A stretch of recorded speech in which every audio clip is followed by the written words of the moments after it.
So let's talk about the mix of media landscape, if you will, in 2022. And I want to address that first through a ad forecast lens, which will feed into commentary on where I think things are going. So we released our latest ad forecast right before the break.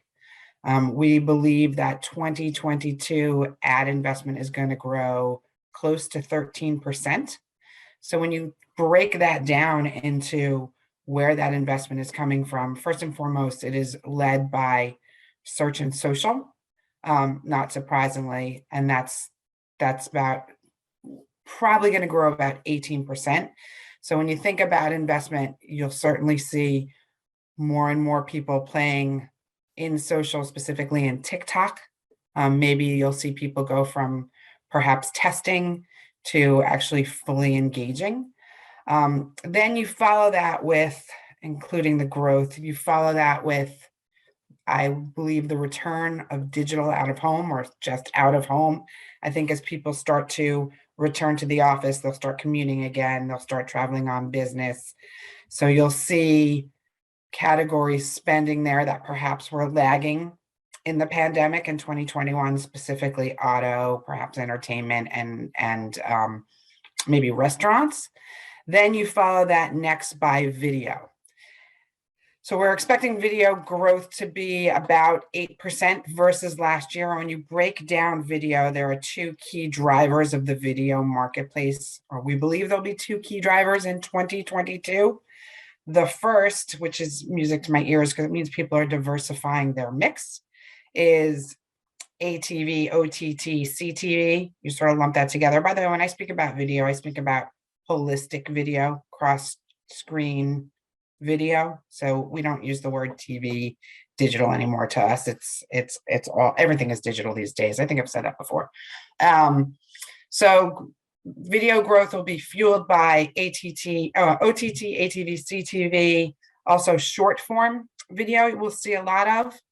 And then right after video growth, we'll see some growth in audio. So overall, when you talk about the landscape, you're going to see growth in a bunch of different areas.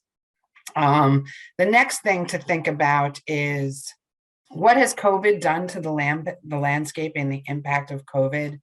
I think we've certainly seen what I'm about to say happened before COVID, but clearly it's more important than ever, which is flexibility within your buys, being able to move your inventory around. And who knew that supply chain issues would be a thing, that even the pandemic in and of itself would be a thing. So I think one of the changes is certainly the extreme reliance on flexibility.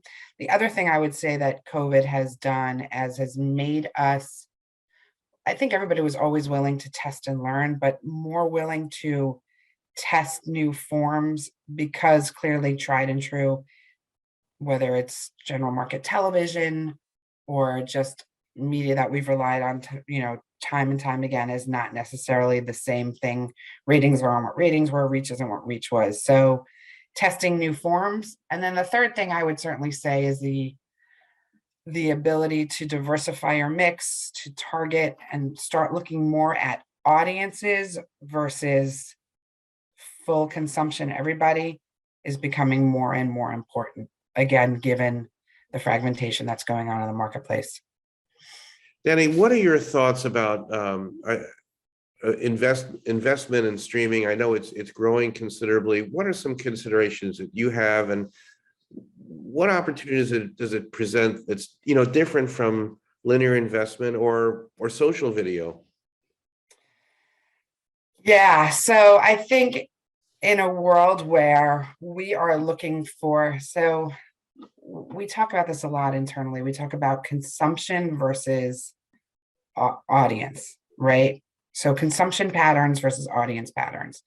Consumption patterns are following consumption and looking for abroad where everybody is. But when you're looking for an audience, you truly want to be where your most desired customer, or a marketer's most desired customer, is and is willing to receive a message. So when we think about video, and we think about diversifying our mix, we are starting to look at places where we necessarily wouldn't have looked, 6 or 7 months ago. So we've already started diversifying into streaming. That will continue to happen.